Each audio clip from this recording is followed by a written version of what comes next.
aplicação das nossas vidas, para os desafios da nossa caminhada cristã. Eu queria lhe convidar para você abrir comigo no Evangelho de Marcos, no capítulo 2. Marcos, no capítulo 2. A partir do versículo 15. Marcos 2, a partir do versículo 15, nós vamos fazer a leitura até o versículo 22. Nós estamos em uma jornada, pelo Evangelho de Marcos. É um livro que nós estamos expondo aos domingos e assim nós faremos até o último versículo do capítulo 16, onde então naquele momento estaremos encerrando, quando chegar esse momento. Mas tem sido para nós muito valioso caminharmos com Jesus à luz da expectativa daquilo que Marcos escreveu para os seus primeiros leitores. E é claro que a palavra de Deus ela é viva e eficaz e ela fala aos nossos corações, sendo aplicáveis às nossas vidas nos dias atuais. A palavra de Deus não muda e ela não envelhece, ela não perde a sua validade. Muito pelo contrário, A cada dia, a cada instante, a palavra de Deus fica mais e mais atual, até porque as profecias, que ainda hão de se cumprir, elas estão cada vez mais diante dos nossos olhos. Então vale muito a pena confiar, na palavra de Deus e conhecer a Deus através da sua palavra, o que sustenta a nossa fé, o que firma os nossos pés na nossa caminhada, é o tanto quanto nós conhecemos a Deus pela sua palavra, pelo que Ele se revela a nós pela sua palavra. Então o texto nos diz assim, versículo 15 até o versículo 22.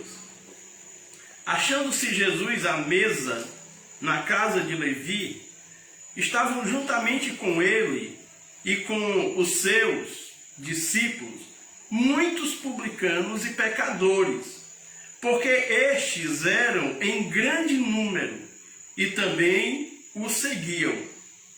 Os escribas dos fariseus, vendo-o comer em companhia de pecadores e publicanos, perguntavam aos discípulos dele: por que come e bebe ele com os publicanos e pecadores? Tendo Jesus ouvido isto, respondeu-lhes: os sãos não precisam de médicos, e sim os doentes. Não vim chamar justos, e sim pecadores. Ora, os discípulos de João e os fariseus estavam jejuando. Vieram alguns e lhe perguntaram: por que motivo jejuam os discípulos de João e os dos fariseus, mas os teus discípulos não jejuam? Respondeu-lhe Jesus: podem, porventura, jejuar os convidados para o casamento? O noivo está do casamento, enquanto o noivo está com eles? Durante o tempo em que estiver presente o noivo, não podem jejuar. Dias virão, contudo, em que lhes será tirado o noivo, e nesse tempo jejuarão. Ninguém costura remendo de pano novo em veste velha, porque o remendo novo tira parte da veste velha, e fica maior a rotura. Ninguém põe vinho novo em odres velhos, do contrário, o vinho romperá os odres, e tanto se perde o vinho como os odres. Mas põe-se vinho novo em odres novos. Amém? Graças a Deus. Na semana passada, nós vimos o momento do encontro de Levi com o Senhor Jesus Cristo. E nós terminamos a mensagem da semana passada trazendo aquele desfecho daquele encontro. Quando Levi, que estava no seu posto de trabalho, estava ali na coletoria, se levanta e deixa tudo e segue ao Senhor Jesus Cristo. Naquela oportunidade, nós trouxemos como um desafio ao nosso entendimento sobre a condição de Levi, sendo um coletor de impostos, como ele não era bem visto e aceito na sua sociedade, como os coletores de impostos não eram bem vistos. E vimos que aquela posição de Levi por trás daquela mesa da coletoria mostrava então a figura do ser humano, corrompida, pecadora, injusta. E então, quando ele se apercebe a justiça, a santidade, a verdade está diante dele. E aí então, o Senhor Jesus o convida para que ele o siga. E Levi então atende a esse chamado, responde positivamente esse chamado. O versículo 15, do qual nós lemos agora, nos mostra um momento em que Levi, ou Mateus, recepciona Jesus na sua casa.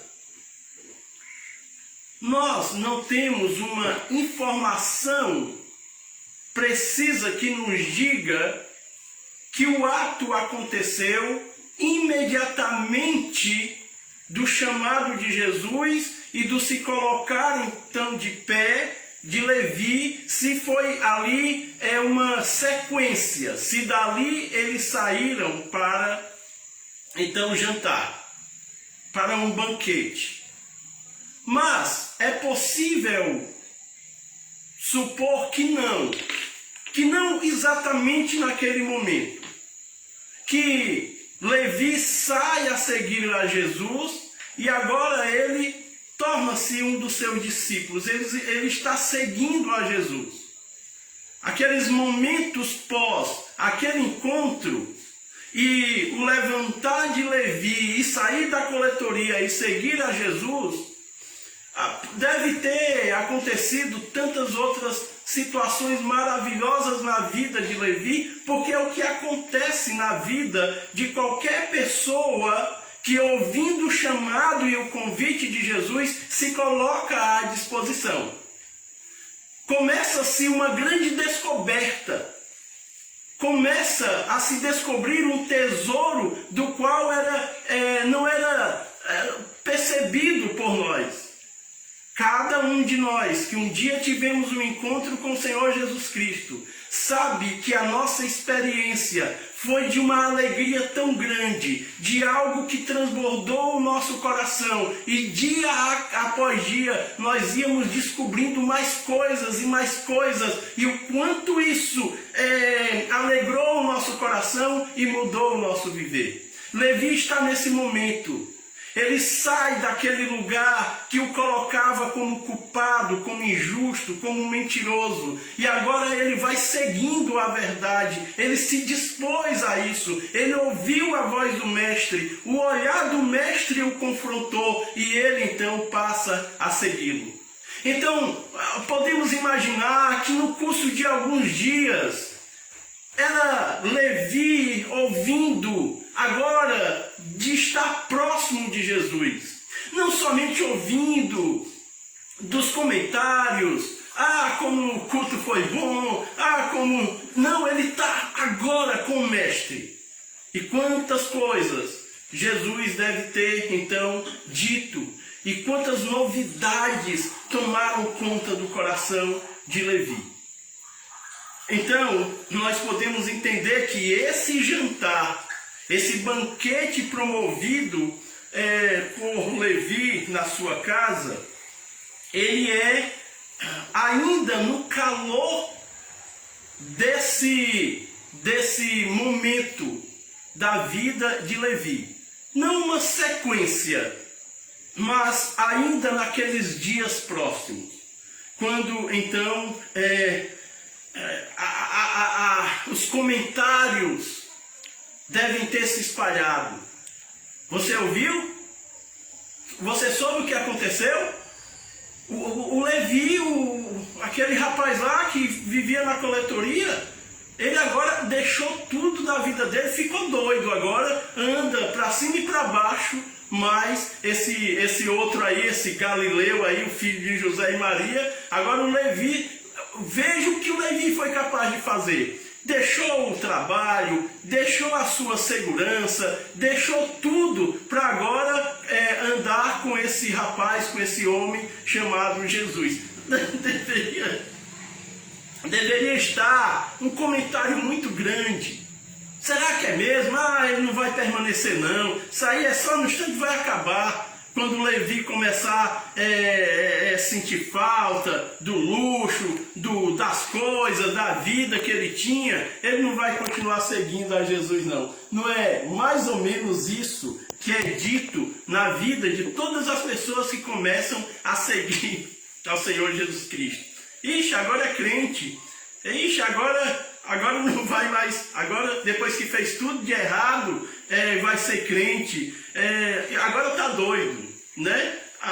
Talvez os comentários lá na vida de Levi eram os mesmos que acontecem nos nossos dias, na vida de muitas pessoas que tiveram a coragem de deixar o mundo, que tiveram a coragem de romper com o império das trevas e andar na luz do Senhor Jesus Cristo. Há críticas, é claro que há críticas. Um mundo que debocha, que desfaz de Deus, irá desfazer também dos seus seguidores. Mas nós não devemos nos importar com isso. Isso deve ser para nós o quê? Motivo de alegria, por sofrer injúria por causa do nome do nosso Salvador. Alegre-se quando lhe disserem que você é doido, ou você agora anda com os crentes, ou só porque as pessoas lhe veem com a Bíblia e já agora você é crente. Tenha muita segurança de dizer: crente no Senhor Jesus Cristo, com Ele eu caminho, com Ele eu sigo, Ele é o meu mestre, Ele é o dono e o Senhor da minha vida, e eu não volto mais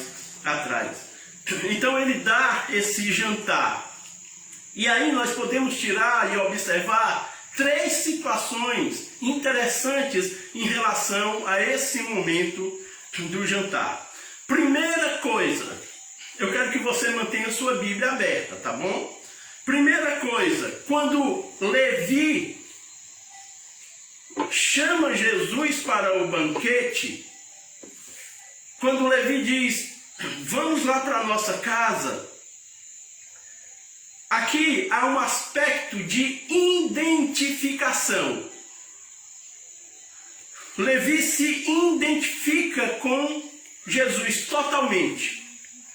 Não há mais cerimônia, não há vergonha, não há medo, não há barreira do que vão pensar, do que vão falar, do que vão achar. Não é um relacionamento secreto. Levi não está construindo um relacionamento com o Senhor Jesus Cristo, onde ele quer manter isso oculto. Eu vou seguir Jesus, mas é bom que alguns amigos meus ainda não saibam, é bom que a minha família não saiba.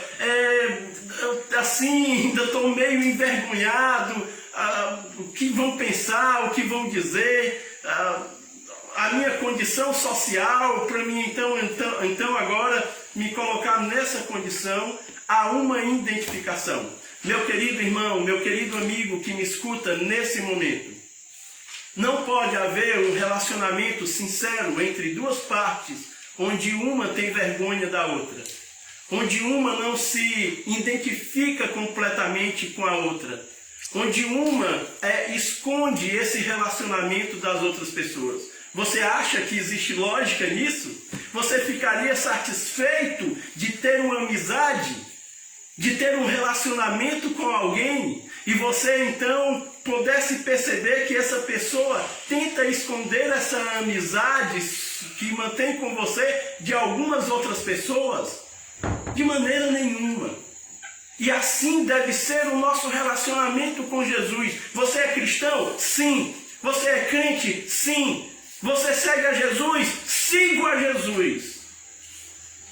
E eu faço por onde isso seja notório, onde as pessoas percebam. Então há uma identificação. E nessa identificação existe uma coisa que eu acho sensacional. Que Levi traz Jesus para o seu lar. Levi traz Jesus para a sua casa. Levi traz Jesus para o seio da sua família. Oh, meu irmão, meu amigo, como nós temos feito do nosso lar, da nossa casa, do nosso ambiente, um lugar propício para receber Jesus. Como nós temos então, como família, como casa, recebido a Jesus. Jesus se faz presente no nosso lar. Meu irmão, meu amigo, Jesus não deve ser nosso no templo e na igreja somente. O nosso lar tem que ser esse local onde Jesus é convidado a todas as horas para se fazer presente, a estar conosco. E isso significa, então, em uma vida de regularidade em devoção. Oh, irmãos, como nós perdemos a oportunidade de, como família, com os nossos filhos pequenos, com os da nossa casa, sentarmos e orarmos, sentarmos e cantarmos, promover um ambiente de adoração a Deus no nosso lar. Tudo começa em casa, tudo começa em casa. Não esqueça disso. Levi o convida, chama, vem estar comigo.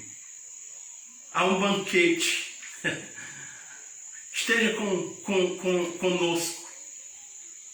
Que o Senhor Jesus Cristo entre nas casas, nos lares, que os corações estejam se abrindo, que as barreiras estejam caindo, que as portas estejam sendo escancaradas e Jesus não seja um motivo de vergonha, de timidez para as pessoas, mas um motivo de alegria, de dizer: reina, Senhor, no meu lar, reina, Senhor, na minha casa, Tu és bem-vindo aqui, ó Deus, esteja conosco, esteja comigo, o Senhor é rei do meu lar.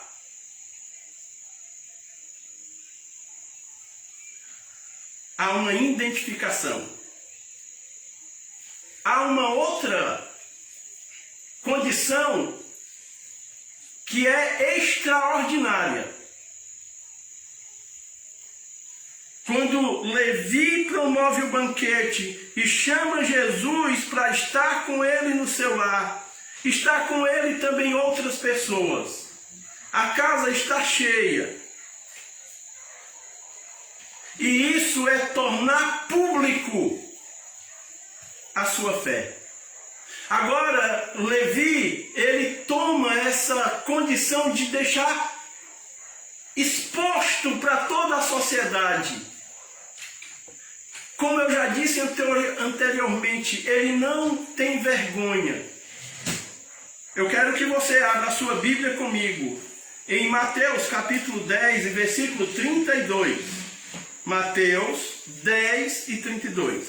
Por favor, abra. Ainda que eu encontre primeiro do que você e faça a leitura, abra. Porque talvez você queira até marcar esse texto. Mateus 10 e 32.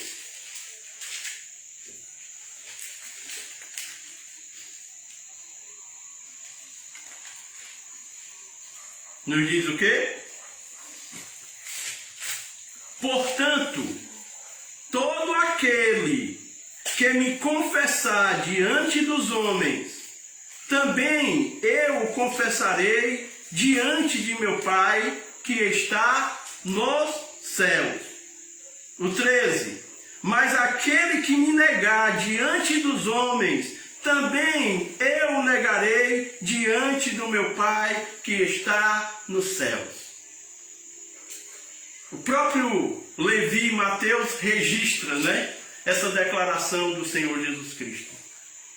Ele torna público, ele confessa diante dos homens, ele vê em Jesus Cristo o tudo para a sua vida, ele vê em Jesus o tesouro maior, a razão, o propósito. Ele não tem dúvida, ele não coloca nada que possa se comparar e ele temer de perder isso ou aquilo. Veja que Levi já está abrindo mão e não tem como seguirmos a Jesus sem abrir mão. Ele está então confessando. Não há mais dúvidas, não há mais nenhum tipo de temor. E ele confessa diante dos homens. Romanos capítulo 10 e versículo 10 nos diz que com a boca, vamos abrir lá, Mateus 10 e versículo 10.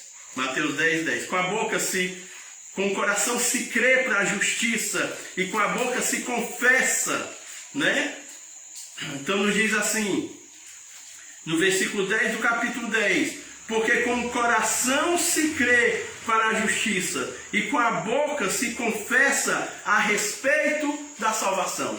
A nossa fé em Jesus Cristo, ela tem que ser pública. Ela tem que ser uma fé onde as pessoas saibam, porque há no nosso coração uma alegria tão imensa.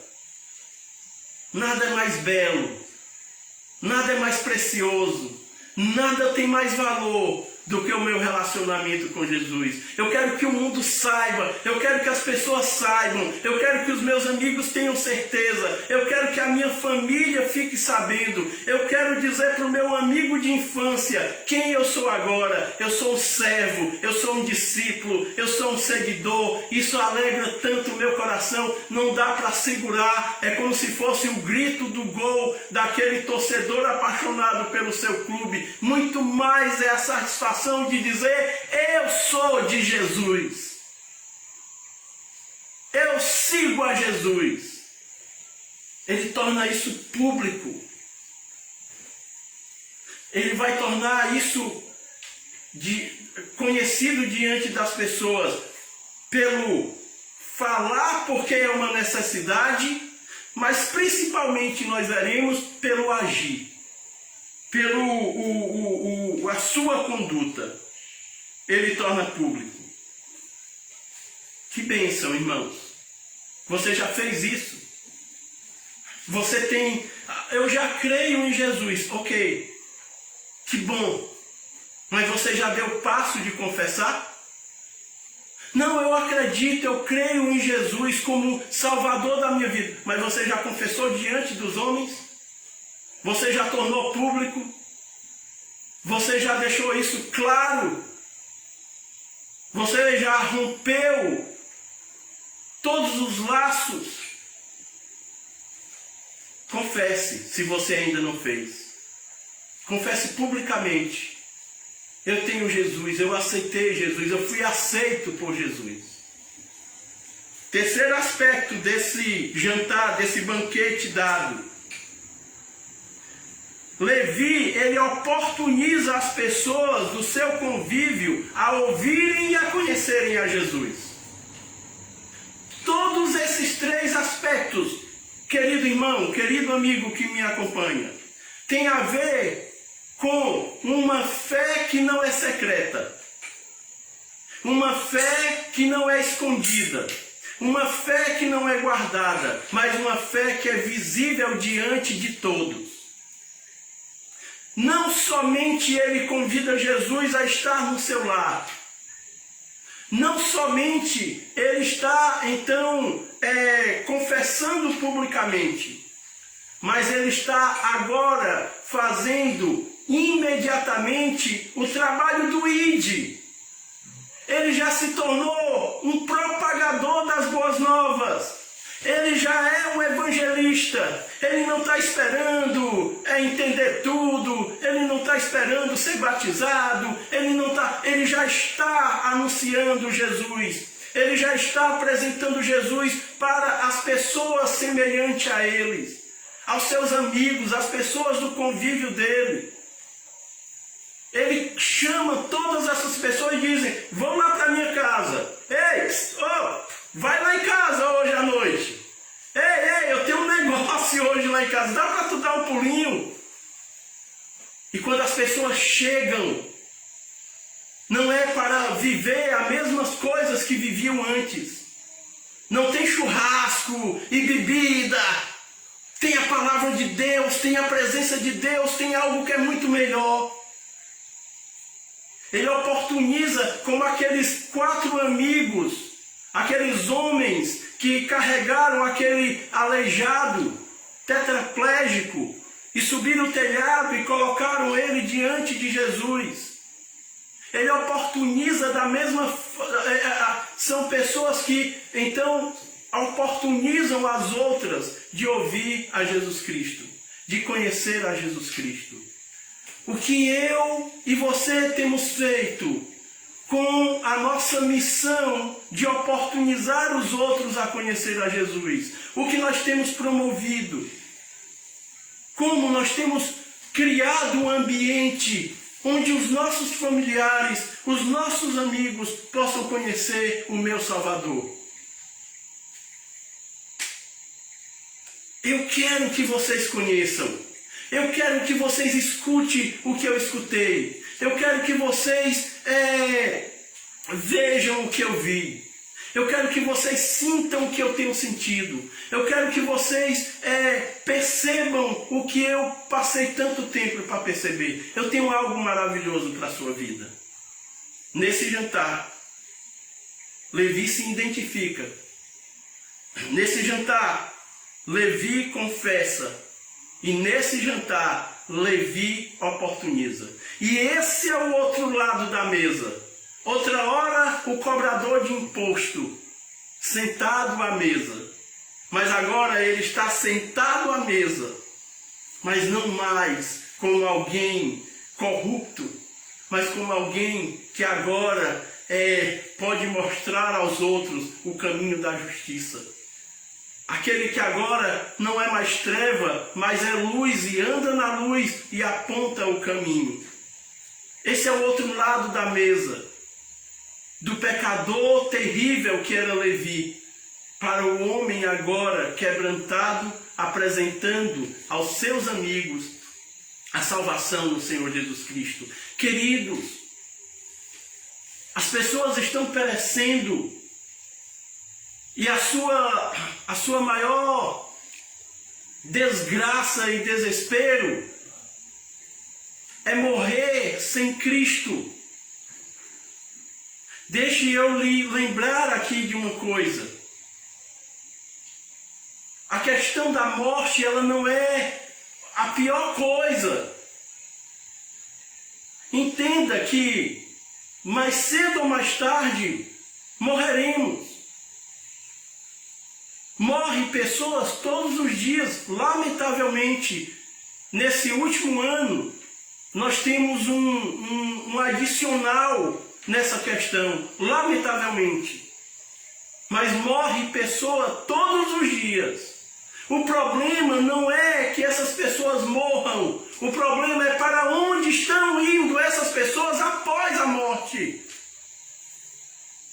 Porque Deus amou o mundo de tal maneira que deu seu Filho unigênito para que todo aquele que nele crê não pereça, mas tenha a vida eterna. Não morra, não pereça eternamente, mas ao invés de ter uma eternidade longe de Deus, eles possam ter vida. Eles possam eternamente estar na presença de Deus. E aqueles que conhecem a verdade, conhecem a salvação em Jesus Cristo, são responsáveis em oportunizar os outros a ouvirem e a conhecerem. Não a converter, como eu tenho falado nas quartas-feiras, mas oportunizar. Aí nós chegamos no versículo nós chegamos no versículo 16. E nós temos então a reação dos escribas. Os escribas dos fariseus. É que tinha os escribas, que eram aqueles que eram os doutores da lei, que conheciam toda a lei. E tinha esses escribas que estavam associados à seita, à facção, ao partido dos fariseus.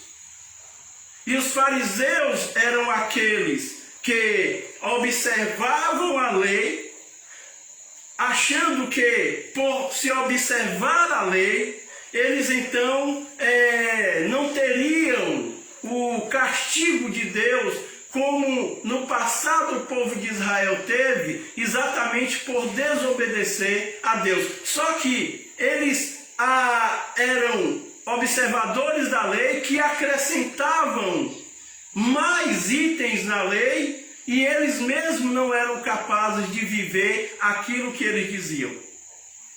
Eram religiosos, aparentavam uma santidade. Vixe, que os fariseus, que observavam tudo, que condenavam tudo, que julgavam tudo, que pareciam então uma espécie de exemplo por guardar, por defender a lei, mas não eram capazes de realmente cumpri-la. E eles se escandalizam, eles ficam escandalizados. Como esse homem pode comer com esses pecadores? Nós temos dois grupos, publicanos e pecadores. Parece que havia uma distinção dos publicanos, que eram então essa turma que, sendo judeu, trabalhava para os romanos. Que raça desprezível! E os pecadores, os que quebram a lei, os que não se importam, os que não reparam. Os fariseus se achavam melhor do que esses. E no entendimento deles, eles dizem assim: se esse homem Jesus, fosse realmente da parte de Deus, ele não comeria com os pecadores. Se esse homem fosse da parte, como ele, sendo da parte de Deus, ele se associa com pecadores. No entendimento desses homens hipócritas, Jesus teria que se associar com eles. E o que eles queriam era reduzir a mensagem do Evangelho à condição do entendimento deles. Se Jesus é de Deus, se a mensagem desse homem é de Deus, como ele pode sentar com pecadores? Ele tem que procurar justos. E aí eles se colocam na posição.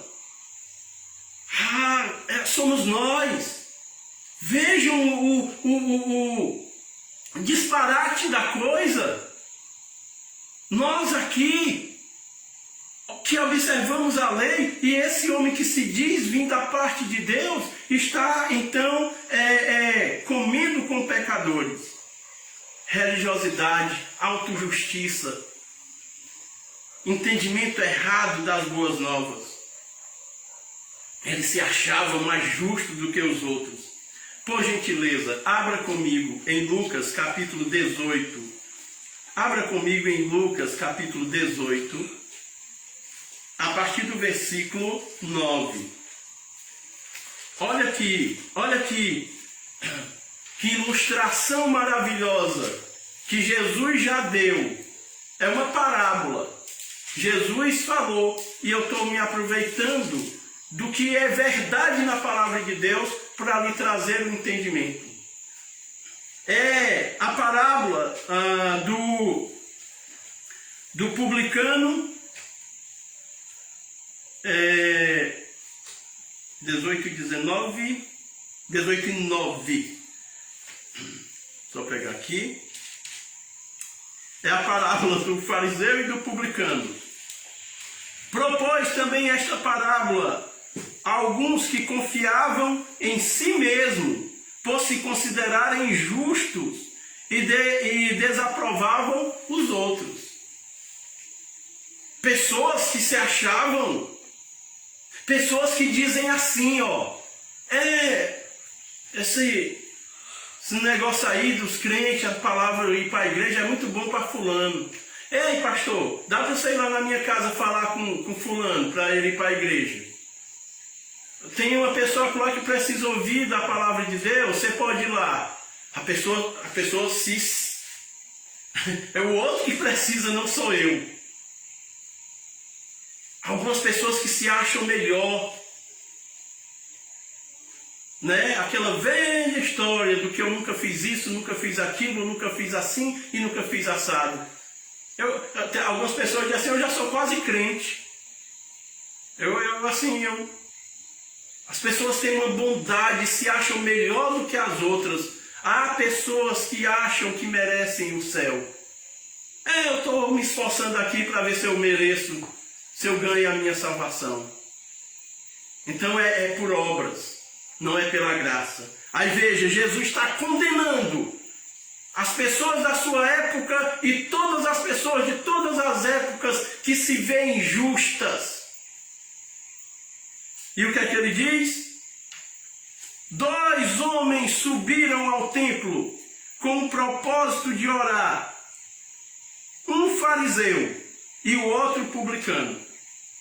O fariseu, posto em pé, orava de si para si mesmo. Era confiando nele mesmo. E ele dizia o quê? Ele dizia desta forma: ó Deus, graças te dou, porque não sou como os demais homens. Apontava para o coitado do fariseu, né? Não sou como os demais homens, roubadores, injustos e adúlteros, nem ainda como este publicano. O fariseu podia olhar e condenar o pecado do outro como se ele não fosse um pecador. Eu não sou um roubador, eu não sou como esse homem. Autojustiça, confiança em si mesmo. Olhar para o outro e achar que o pecado do outro... alguém já disse que ninguém deve condenar outra pessoa só porque nós pecamos diferente dela. É os fariseus que olham, que condenam os outros e tentam se sustentar na sua própria justiça. Só que todos pecaram e estão destituídos da glória de Deus. Não há um justo, não há um sequer. Aí ele diz assim, com esse publicano: jejuo 2 vezes por semana, obra. E estava errado, que não era para jejuar 2 vezes por semana. E dou o dízimo de tudo quanto ganho, obra. Aí o publicano, estando em pé, longe, não ousava nem ainda levantar os olhos ao céu, mas batia no peito, dizendo: ó Deus, sê propício a mim, pecador. Digo-vos que este desceu justificado para a sua casa, e não aquele, porque todo o que se exalta será humilhado, mas o que se humilha será exaltado. Glória a Deus. O que leva as pessoas ao inferno é essa autojustiça, esse não ter a humildade de reconhecer a sua dependência e o seu pecado, que são falhos, que têm errado e pecado contra Deus. Então, Jesus vai responder a eles. E aqui Jesus vai se revelar em 3 condições. No texto que continua: como médico, como noivo e como a graça, como tudo que se faz novo. Aí o Senhor Jesus Cristo vai dizer: eu não vim chamar justos ao arrependimento. Os sãos não precisam de médico, e sim os que estão doentes. Não há espaço para quem não aceita a sua condição. Não há espaço para aquele que não admite a sua situação. Para aquele que se mantém em um pedestal de como se ele estivesse acima. Jesus disse: não foi para os justos. Uma vez eu fiz uma pregação e no início da pregação eu disse a seguinte coisa: eu vou começar a pregação agora. E eu vou dizer para vocês que estão aqui me ouvindo o seguinte, antes de começar: se você é justo, se você é bom, se você não tem cometido erros, não tem culpa nenhuma, você pode levantar e voltar para sua casa. Essa pregação não é para você.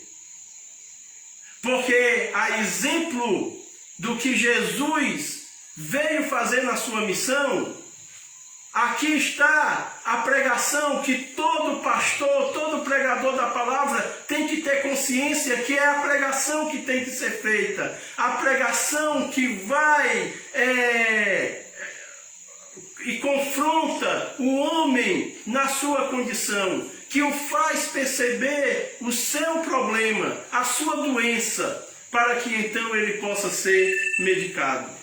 Veja que ninguém fica em casa esperando morrer, sabendo da sua condição de enfermidade. Então nós temos aqui 3 tipos de pacientes. Jesus já disse, são os doentes que precisam de médico. Jesus está se colocando como médico, aquele que cura a alma, aquele que sara a alma. Ele diz o seguinte: nós temos 3 tipos de pacientes. Primeiro, aqueles que não conhecem, e esses 3 tipos de pacientes são os que não podem, ter a salvação em Jesus Cristo. Primeiro, porque eles não conhecem ao médico. Eles não têm conhecimento do médico. Eles ignoram o médico. Eles fazem pouco caso do médico. Eles fazem pouco caso de Jesus. É aquele paciente que você está dizendo: olhe, aqui o médico fulano. Não, eu não me importo. Eu nunca ouvi falar, não sei se... eu não vou não. É aqueles que não conhecem. Os médicos que não conhecem. Os pacientes que não conhecem o médico. Quantas pessoas estão nesse momento sem um conhecimento real de Jesus Cristo. Segundo, aqueles que conhecem, mas se recusam a crer nele. São aqueles que ouvem falar, sabem da existência, mas se recusam a crer. Não se rendem, não se entregam. E o outro tipo de paciente é aquele que não admite que precisa dele. Tem muitas pessoas que têm vivido assim. Tem muitas pessoas que escondem, inclusive, a doença. Até quando não dá mais para esconder. E quantas pessoas vivem se escondendo como se não precisasse do cuidado médico. Então, aqueles que não conhecem, aqueles que conhecem, mas se recusam a crer, e aqueles que não admitem que precisam dele, não podem receber a cura. Esses três casos se englobam em uma única palavra: aqueles que se acham justos, aqueles que não se acham suficientemente perdidos e pecadores, que confiam nas suas boas obras. Eu vou à igreja, eu vou no culto, eu vou na missa, eu dou esmolas, eu jejuo, eu faço caridade, eu ajudo quando eu posso. Esses não têm um encontro com o médico, porque os que encontram o médico da alma são aqueles que entendem o tamanho da sua pecaminosidade, do seu problema real. São muitas curas que são feitas superficialmente. Tem muitas pessoas que não estão preocupadas de curar a alma. Muitas pessoas que têm buscado um Jesus apenas para resolver um momento da sua vida. Está difícil o casamento, vai lá na igreja. Está difícil o negócio, vai lá na igreja. Está difícil o relacionamento, vai lá na igreja. Isso é cura superficial. Ainda tem igreja e pastores que se aproveitam disso e dão cura superficial. Passam metiolate no paciente. Venha consertar a sua vida. Venha restaurar o seu casamento. Todas as outras coisas são consequência na vida daqueles que buscam em primeiro lugar o reino de Deus. Quer casamento feliz? Tem um relacionamento com Jesus. Quer os negócios certos? Tem um relacionamento com Jesus. Quer relacionamentos bons e maduros? Tudo passa pela vida do médico, que sara primeiro o nosso maior problema, que é a dor da alma, os nossos pecados, que nos livra da morte eterna e nos dá a salvação. Aí eles vão dizer assim: pois tá bom, tá comendo e tudo. Porque o acusador, ele não para, ele sempre tenta arrumar uma brecha, um meio, ele tenta de outro jeito. Ah, nós estamos acusando porque está comendo. Tomamos uma bolacha agora na cara. Aí, calma aí, pois se o Senhor fosse de Deus, o Senhor seguia os exemplos dos outros, porque nós não estamos jejuando. E até os discípulos de João jejuam. Por que os teus discípulos não jejuam? O problema agora é porque Jesus está comendo. Irmãos, o Velho Testamento fala apenas de um jejum no ano, que era exatamente aquele dia onde o sumo sacerdote entrava no templo para oferecer sacrifícios. O restante, aqui, como nós vimos na parábola, o fariseu dizendo que jejuava 2 vezes por semana, era acréscimo no jejum. E deixa eu lhe dizer aqui uma coisa: essa passagem aqui não é uma passagem para estimular o jejum. Nós vamos ouvir falar de jejum em outro momento pelas razões certas, mas aqui é uma passagem exatamente mostrando o contrário. Quando não se deve jejuar? E o Senhor Jesus Cristo, então, vai mostrar para aqueles seus acusadores o seguinte: olha, não é tempo de jejuar. Por que não é tempo de jejuar? Porque o noivo está presente. O jejum é marcado pelo momento de tristeza, pelo momento de dificuldade. Jesus, ele veio para trazer alegria e não tristeza. Essa ilustração de Jesus como um noivo, e aqui ele diz, eles não podem jejuar, sendo que o noivo está presente. Dias virão, Jesus está falando daquele momento da sua morte, quando ele então não estará mais presente. Dias virão que precisarão jejuar, mas agora não. Agora é tempo de alegria porque o noivo está presente. E Jesus então dá uma indicação.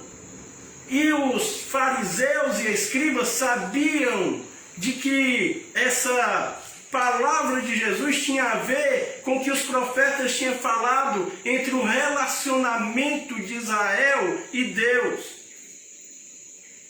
Da fidelidade que Israel muitas vezes não manteve com o seu Deus. E Jesus está dizendo, eu sou o noivo.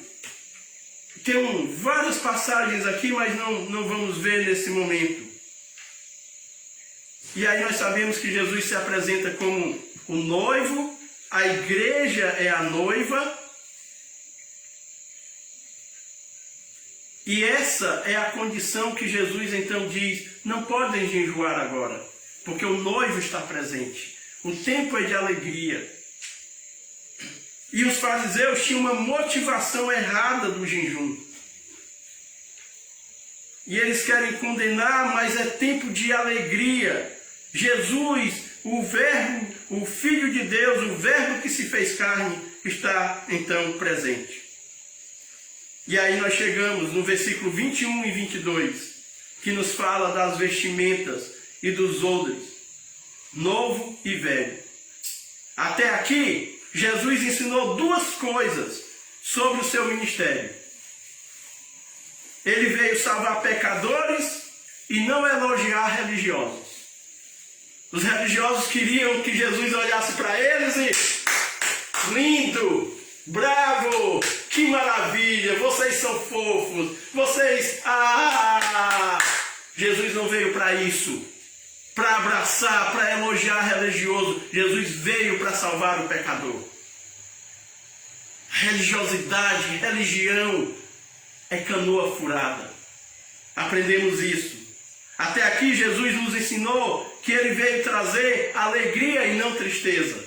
Ele está dizendo isso para o seu discípulo. E é isso que Jesus faz no nosso coração. Ele transformou o nosso pranto, o nosso choro em veste de alegria. Oh, que maravilha! A presença de Jesus tirou todo o azedo, todo o rancor, todas as lágrimas. Nós deixamos de ser, então, aquela pessoa angustiada, sem esperança e expectativa, e agora nós temos alegria, sabemos de tudo que nos aguarda, da festa nos céus, do nosso encontro com o nosso Salvador nos ares, no arrebatamento da igreja. Ele transformou a nossa vida. E agora ele vem e ensina o terceiro e último princípio. Ele veio trazer coisas novas e não remendar as coisas velhas. Ele veio para trazer coisas novas. A lei era uma sombra. A lei não foi dada para salvar. A lei foi dada para mostrar o quanto nós não podemos nos salvar. Nós somos transgressores. Nós quebramos as leis e os mandamentos. Sim. Mas por mais que uma pessoa se esforce, ela nunca conseguirá. Então a lei não é dada para salvar, mas é dada para nos mostrar o tanto quanto nós somos transgressores por causa do nosso próprio coração, que por natureza já é rebelde contra Deus. Nós pecamos porque somos pecadores. Não somos pecadores porque pecamos. Pecamos porque somos pecadores. A nossa natureza, ela é pecaminosa. Então, Jesus, ele estabeleceria uma nova aliança. Não é isso? Não é isso que Jesus diz? Se você puder abrir rapidinho comigo, lá em Lucas capítulo 22, versículo 19 e 20. Lucas 22, 19 e 20. As palavras do Senhor Jesus Cristo, nós conhecemos, né? Lucas 22, 19 e 20. E tomando um pão e tendo dado graças, o partiu e lhe deu, dizendo: isto é o meu corpo, oferecido por vós, fazei isto em memória de mim. Semelhantemente, depois de cear, tomou também o cálice, dizendo: este é o cálice da nova aliança no meu sangue, derramado em favor de vós. Ele vem para estabelecer uma nova aliança. Agora, esta lei, ela está imprimida no coração dos homens.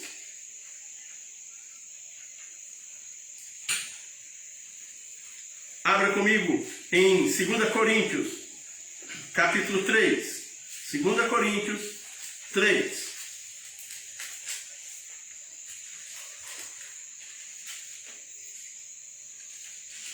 2 Coríntios 3, a partir do versículo 1. Começamos, porventura, outra vez, a recomendarmos ao nosso ministério e temos necessidade, como alguns de cartas e recomendação para vós outros e de vós. Vós sois a nossa carta escrita em nosso coração, conhecida e lida por todos os homens. Versículo 3. Estando já manifesto como carta de Cristo, produzida pelo nosso ministério, escrita não com tinta, mas pelo Espírito de Deus vivente, não em tábuas de pedra, mas em tábuas de carne, isto é, nos corações. Agora não é a força da lei, é a força do Espírito Santo. Agora é novo, porque não é na dependência do nosso coração, dos nossos esforços, mas é pela ação do Espírito Santo de Deus, que agora nós podemos então viver uma vida que possa agradar a Deus, porque a vida que vivemos não é movida pelos nossos desejos, mas é movida pelo Espírito Santo que nos guia. A salvação não é um remendo. Deus não pegou e olhou para os homens e disse assim: eu vou aproveitar aqui umas peças. Eu vou fazer aqui alguns ajustes, como nós costumamos fazer com as nossas coisas, as chamadas gambiarras. Vamos colocar aqui, vamos amarrar aqui, vamos aproveitar isso aqui. A salvação não é uma gambiarra, a salvação não é um remendo. Não se pode colocar coisas novas em cima de coisas velhas. O pano novo colocado no pano velho fará com que se rasgue e fique maior então o estrago. O vinho novo não pode ser conservado, porque ele vai fermentar e o odre velho não tem como sustentar. Aqui está caracterizado a condição da lei e a condição da graça no nosso Senhor Jesus Cristo. A salvação não é um remendo parcial na vida de alguém, mas uma nova vestimenta de justiça. E nós vamos concluir vendo 2 versículos. Eu preciso que você abra comigo em Isaías capítulo 61, lá no Velho Testamento. Isaías capítulo 61. Isaías capítulo 61. Se você puder acompanhar a leitura, você acompanha. No versículo 10, nos diz assim: regozijai-me-ei muito no Senhor. Minha alma se alegra no meu Deus, porque me cobriu de vestes de salvação e me envolveu com um manto de justiça, como um noivo que se adorna de turbante, como a noiva que se enfeita com as suas joias. Glória a Deus, que o Senhor veio tirar os trapos de injustiça e nos cobrir e nos vestir com a sua justiça. 2 Coríntios, capítulo 5 e versículo 21. 2 Coríntios, capítulo 5 e versículo 21. Nos diz assim a palavra do nosso Salvador: aquele que não conheceu pecado, ele o fez pecado por nós, para que nele fôssemos feitos justiça de Deus. Aquele que não tinha pecado, ele se fez pecado, para que nós pudéssemos ser então cobertos, e por causa da sua morte e do seu sangue, nós pudéssemos então ter a vida eterna. Que maravilha! Eu quero